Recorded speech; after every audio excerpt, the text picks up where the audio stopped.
السلام علیکم ورحمۃ اللہ۔ دوستو، رات ہم نے آپ سے بات کی اور غذا کی افادیت پہ ہم نے آپ کو کچھ سمجھانے کی کوشش کی۔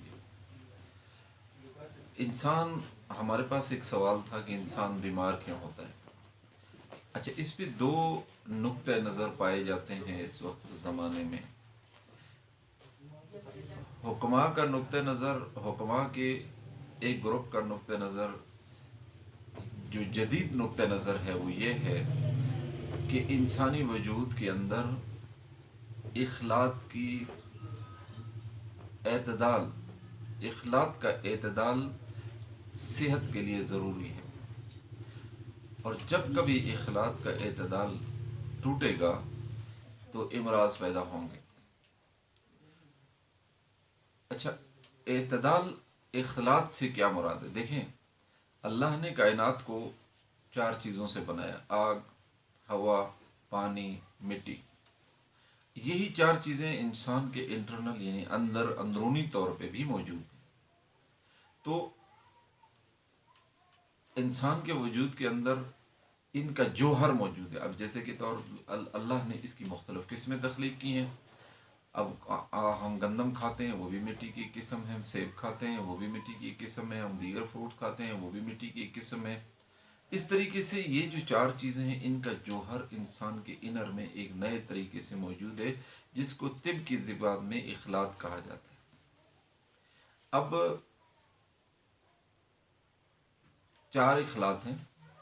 چار اخلاق جب انسانی وجود کے اندر پائی جائے، اس میں سے کسی ایک خلط کا بھی اگر اضافہ ہو جائے اور وہ ضرورت سے زیادہ ہو جائے، اعتدال سے زیادہ ہو جائے، تو امراض پیدا ہوتے ہیں۔ جس کا مقصد یہ ہوگا کہ ایک ہیلتھ جب زیادہ ہوگی تو دوسری اخلاق کم ہو جائیں گے۔ اب اس میں رات میں نے ایک مثال آپ کو دی کہ اسراف، اللہ نے فرمایا کلوا واشربوا ولا تسرفوا ولا تسرفوا۔ تو ابھی کھاؤ پیو حلال اور صاف چیزیں، تازہ اور حلال اور تازہ طیب اور پاک اور صاف چیزیں، اور اسراف مت کرو۔ اسراف کھاتے وقت بھی مت کرو، اور اسراف تسلسل میں کھاتے ہوئے بھی مت کرو۔ فار ایگزامپل رہتے، جیسے کہ میں نے رات مثال دی کہ آپ برفی کھاتے ہیں، ایک شخص مسلسل برفی کھا رہا ہے، کھویا کھا رہا ہے، تو اس کے وجود کے اندر متعلقہ خلط کا اضافہ ہوگا۔ جیسے کہ کھویا کے کھانے سے انسانی وجود کے اندر جو خلط بلغم ہے وہ زیادہ کثرت سے پیدا ہوتی ہے۔ ظاہر سی بات ہے، اب یہ آدمی موٹا ہوگا، موٹاپا اس میں پیدا ہوگا، اس آدمی کے وجود کے اندر سردی پیدا ہوگی، اس آدمی کے جو نظام ہضم ہے وہ ڈسٹرب ہوگا، اور معدے کے اندر جو ایک اعتدال پہ گرمی رہنی چاہیے، جو ہیٹ رہنی چاہیے، وہ کم ہو جائے گی، جس کی وجہ سے معدہ ڈسٹرب ہو جائے گا اس کا۔ تو یہ اسی طریقے سے، یعنی بلغم بھی ایک ہیلتھ ہے، سودا ایک ہیلتھ ہے، صفرا ایک ہیلتھ ہے، اور خون ایک ہیلتھ ہے۔ بعض حکماء یہ کہتے ہیں کہ نہیں، خون اخلاط کا مجموعہ ہے۔ بہر صورت ہم ابھی یہ کہہ رہے ہیں کہ کسی حکماء کا نقطہ نظر یہ ہے کہ اخلاط کا انسانی وجود میں اعتدال ٹوٹنا، یا کسی ایک ہیلتھ میں اتنی کثرت سے اضافہ ہو جانا کہ وہ اس کی یعنی زیادتی کی وجہ سے مسائل پیدا ہوں، اور دیگر اخلاق کی کمی کی وجہ سے مسائل پیدا ہوں۔ یا پھر ایک جدید سائنس کا نظریہ ہے، ایلوپیتھی، ڈاکٹر حضرات کا نظریہ ہے کہ انسان تب بیمار ہوتا ہے جب اس کے وجود کے اندر کوئی وائرس، کوئی جراثیم انٹر کرتا ہے۔ جب کوئی وائرس، کوئی جراثیم انسانی وجود میں داخل ہو جائے، وہ بلڈ کے اندر شامل ہو جائے، تو انسان بیمار ہو جاتا ہے۔ یہ بہت بڑی تھیوری ہے اور دنیا اس پر کام کر رہی ہے۔ دو نقطۂ نظر یہ اس وقت موجود ہیں۔ میں ایک نقطۂ نظر کو لے کر آپ کے سامنے حاضر ہوں، کیونکہ ڈاکٹر حضرات کا موقف وہ خود پیش کریں گے۔ ہم اس حکماء کے نقطۂ نظر کو لے کر آپ کے سامنے آ رہے ہیں، کیونکہ فار ایگزامپل ملیریا کی جراثیم یا ملیریا کا وائرس جو انسانی بلڈ کے اندر انہوں نے تشخیص کیا ہے، وہ اس کی میڈیسن دیتے ہیں، وہ بندہ ٹھیک ہو جاتا ہے۔ حکماء کا کہنا ہے کہ ملیریا انسانی وجود کے اندر صفرا کی زیادتی سے ہوتا ہے۔ اب خلط صفرا کی زیادتی سے ملیریا ہوتا ہے۔ اگر آپ صفرا کو اعتدال پہ لے آئیں تو ملیریا ختم ہو جائے گا، اور اس پہ ہمارے تجربات ہیں، یہ درست ہے، اسی طرح ہوتا بھی ہے۔ بہرحال نظریہ مختلف ہے، راستے مختلف ہیں، منزل ایک ہی ہے کہ شفا کیسے حاصل کی جائے۔ تو کل ہم نے اس پہ بحث کی تھی کہ انسان بیمار ہوتا ہے دو بہت بڑی وجوہات سے، کیفیاتی اثرات یا نفسیاتی اثرات سے، اندرونی اثرات ایکسٹرنل یا ایکسٹرنل اثرات، یعنی کہ ایکسٹرنل بیرونی اثرات، انٹرنل اندرونی اثرات کی وجہ سے۔ فار ایگزامپل، ان آپ سردی کے موسم میں برف پڑی ہوئی ہے اور آپ صبح گرم بسترے سے باہر نکلتے ہیں، اور اسی حالت میں کسی وجہ سے آپ کو باہر چلا جانا پڑے، اور آپ باہر چلے جائیں اس ٹھنڈے ماحول میں جہاں پہ سردی یا ٹیمپریچر جو ہے نا وہ -10 12 چل رہا ہے، تو یقیناً اس کا جو اثر آپ کے وجود پہ ہوگا وہ فوری ہوگا، اور اس کی وجہ سے آپ بیمار ہو جائیں گے۔ اس طریقے سے گرمی کی شدت ہے، باہر کا ٹیمپریچر 50 درجے سینٹی گریڈ پہ ہے، اور آپ ایک اے سی روم میں بیٹھے ہوئے ہیں، کمرے میں بیٹھے ہوئے ہیں اندر، اور وہاں سے آپ اچانک باہر نکلتے ہیں، تو باہر نکلتے ہوئے گرم لو جیسے آپ کو لگے گی، اور آپ اس کی کوئی احتیاطی تدابیر بھی نہیں کرتے اور ایسے ہی آپ باہر چلے جاتے ہیں، تو اس سے آپ بیمار ہو جائیں گے، کیونکہ اس کا فوری اثر یہ ہوگا کہ آپ کی طبیعت کے اوپر جو اثر پڑے گا اس سے آپ بیمار ہو جائیں گے۔ تو یہ جو بیرونی ذرائع ہے، اس طرح بیرونی طور پر آپ ایکسیڈنٹ کا ہو سکتا ہے، کوئی آپ کو مار سکتا ہے، گولی لگ سکتی ہے، کوئی اور وجوہات ہو سکتی ہیں جس کی وجہ سے آدمی بیمار ہو جاتا ہے۔ اس طریقے سے اندرونی اثرات بھی ہیں کہ یا وہ جراثیم ہے، وائرس ہے، یا پھر اندرونی طور پہ اخلاق کی زیادتی ہے جس کی وجہ سے انسان بیمار ہو جاتا ہے۔ اب اندرونی طور پر اخلاق کی زیادتی ہوتی کیوں ہے؟ وہ ہوتی مسلسل غذاؤں کے کھانے سے۔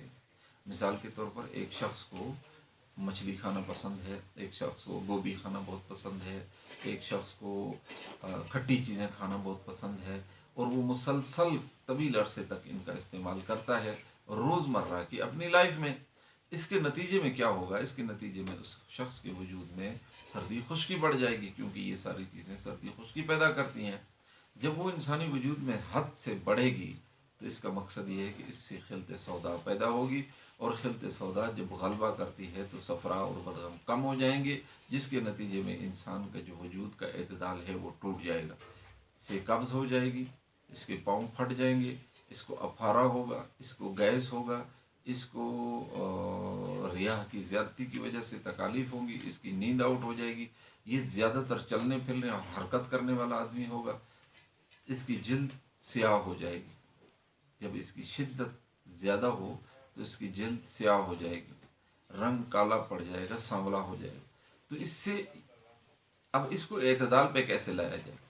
اعتدال پہ اس کا لانا بہت آسان ہے، تھوڑی سی پرہیز۔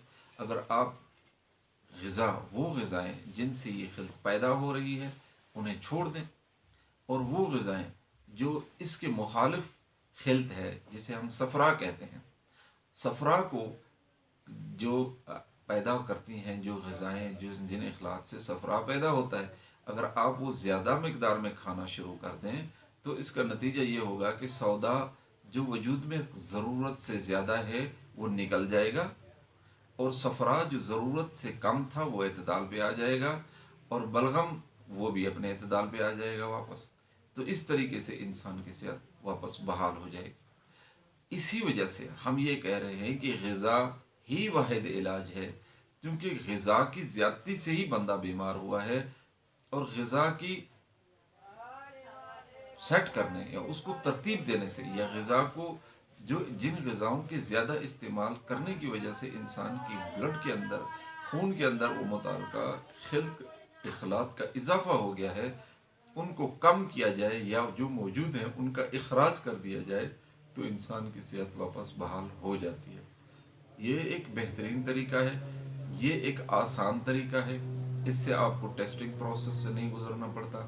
آج کل آپ دیکھیں کہ تشخیص کے لیے پیتھالوجسٹ ایک کتنی بڑی سند ہے، اس پہ وہ کام کر رہے ہیں، لیب کا ایک پورا نظام موجود ہے، ایکس رے ہیں، الٹرا ساؤنڈ ہے، اور ہزاروں روپے کے لاکھوں روپے کے اخراجات ہیں اس کے اوپر، ان سے آپ بچ جائیں گے۔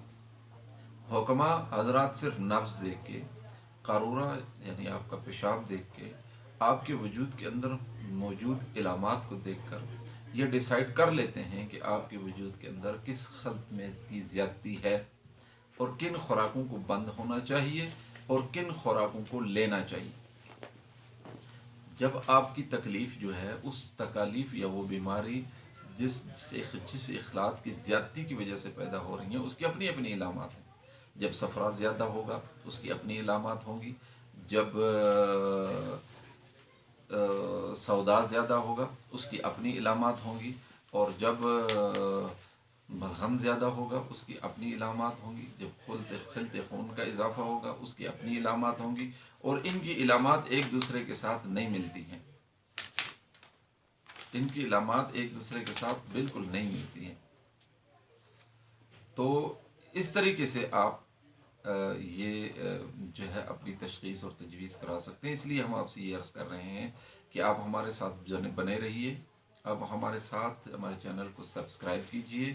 ڈسکرپشن میں ہمارا نمبر موجود ہے، اس پر واٹس اپ نمبر ہے، اس پہ آپ رابطہ کر کے اپنی بیماری کی تفصیل بتا سکتے ہیں، تشخیص کر کے اس غذاؤں کی تجویز کروا سکتے ہیں، جس سے آپ کی صحت واپس بحال ہو جائے گی اور آپ کو کوئی دوا بھی لینی نہیں پڑے گی۔ تو انشاءاللہ العزیز ہمارا ساتھ رہے گا، بیل آئیکن کے